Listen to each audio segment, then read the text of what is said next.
মামি শাশুড়িটা পা ধোয়াচ্ছে, দেখো দুধ দিয়ে আর গঙ্গা জল দিয়ে, কি নিয়ম। সেই জল আবার খাচ্ছে, দেখো পা ধোয়াচ্ছে, দেখতে পাচ্ছ?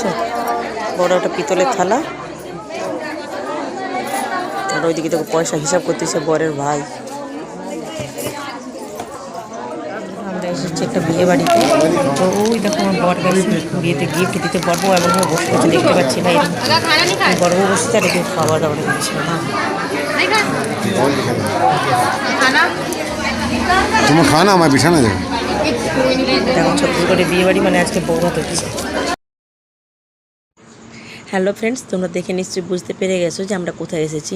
হ্যাঁ, এটা হলো ছত্তিশগড়ের বউ ভাত। মানে আমাদের মধ্যে যেমন বাঙালি বাড়িতে বলি বউ ভাত বা রিসেপশন পার্টি, তো এটা হলো ছত্তিশগড়ের লোকেতে সেই বউ ভাত বা রিসেপশন পার্টি বলতে পারো। তো আমরা সেখানে নিমন্ত্রণে এসেছি। তো এসেছি আমি, আমার ছোট ছেলে আর আমার বড়মশাই। বড় ছেলে রয়েছে বাড়ি, আর ওইদিকে দেখো সামনে এদিকে রিসেপশনে বউ বর বসে রয়েছে, তো ওদেরকে গিফট দেওয়া হচ্ছে আর এদিকে খেতেও দিয়েছে। আর ওই যে দেখতে পাচ্ছ ওইদিকে লাল গেঞ্জি পরে আমার বরমশাই গেছে, আর বরের সাথে সাথে বরের বন্ধুরা যারা, তো সবাইকে বরের বন্ধু হিসেবে আমাদের সবাইকে ইনভাইট করেছিল। তো সবাই মিলে গিয়েছে ওখানে গিফট দিতে। তো গিফট দিতে গিয়ে ওখানে ক্যামেরাম্যান রয়েছে, সবার সাথে একটা ফটো তুলতে বলছে। ওই দেখো পিছনে ওরা দাঁড়িয়ে ফটো তুলছে, আর এইদিকে দেখো আমি দাঁড়িয়ে রয়েছি, তোমাদের দেখাচ্ছি। আর এইদিকে দেখো সামনে খাওয়া দাওয়া, পিছনে বর ফটোশ্যুট হচ্ছে, উপরন্তু যত গিফট দিতে আসে তাদেরও ফটো নিচ্ছে। সত্যি এরকম তার মানে সিস্টেম অ্যাকচুয়ালি এই ছত্তিশগড় ছাড়া অন্য কোথাও দেখা যায় না। এই দেখো আমার বর এসে গেছে, আর আমি তোমাদের অল্প অল্প করে দেখাচ্ছি। এদিকে দেখো বর বউকে কিন্তু দেখাতে এখনও পারছি না তোমাদের যে বর আর বউ কোথায়। কারণ হলো যে এখানকার নিয়ম রয়েছে। দেখো আমাদের ওখানে যেমন বাঙালিদের মধ্যে কী হয়, বর বউ স্পেশালভাবে আলাদা জায়গা থাকে, তাদেরকে সবাই দেখতে যায় বা সব কিছু আলাদা। এদের স্পেশাল বলতে বউয়ের শ্বশুরবাড়ি থেকে যেই সোফা দিয়েছে, সোফাতে বসে রয়েছে। এইদিকে দেখো যে ক্যামেরাম্যান এই যে ফটো তুলে নিচ্ছে, দেখতে পাচ্ছ। আর ওইদিকে বর বউ দেখা যাচ্ছে না, অথচ সাইডের লোকেদের দেখা যাচ্ছে। ওই দিকে দেখো একটু দেখতে পেরেছি, বউ আর বর ওই পিতলের থালাতে রয়েছে।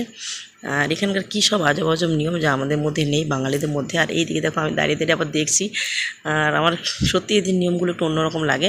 এরকম নিয়ম এই দেশে না আসলে জানতাম না যে এখানে এরকম কোনো নিয়ম রয়েছে। এদিকে দেখো সবাই চলে এসেছে, চালের সাথে হলুদ মাখানো, যে হলুদ চাল এখানে পিলা চাল বলে, তো ওইগুলো সবার কপালে করে যেরকম টিকা লাগায়, তো সেরকম করে টিকা লাগাচ্ছে, পয়সা দিচ্ছে, যার যেরকম সামর্থ্য, পয়সা গিফট বাগেরা, মানে পায়ের আঙুল চুটকি বলি বা বিছিয়া বলে এখানে, ওইগুলো দিচ্ছে, কেউ পয়সা দিচ্ছে।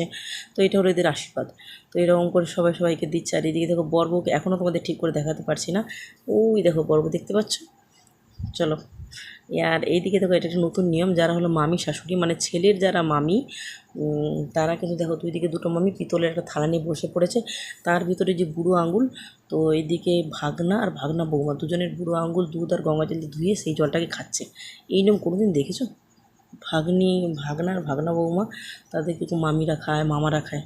আমার এই নিয়মটা খুব খারাপ লেগেছে। যতই মানে ভাগনা ভাগ্নিদের অনেকে হয়তো নারায়ণ কৃষ্ণ ভগবান নারায়ণ জগন্নাথ এরকম ভাবে, যেই ভাবুক না কেন, পা ধুয়ে কারো জল খাওয়াটা আমি পছন্দ করি না। তো চলো, এখানে নিয়ম এরা করছে। আর এদিকে থেকে লোকজন তোমাদের দেখাচ্ছে, এদিকে খাওয়া দাওয়া এখনও চলছে। তো বন্ধুরা আজকে ভিডিওটা কেমন লাগলো অবশ্যই কমেন্ট করে জানো। এরপর দেখাবো নতুন একটা ভিডিওতে। Tata, bye bye, good night.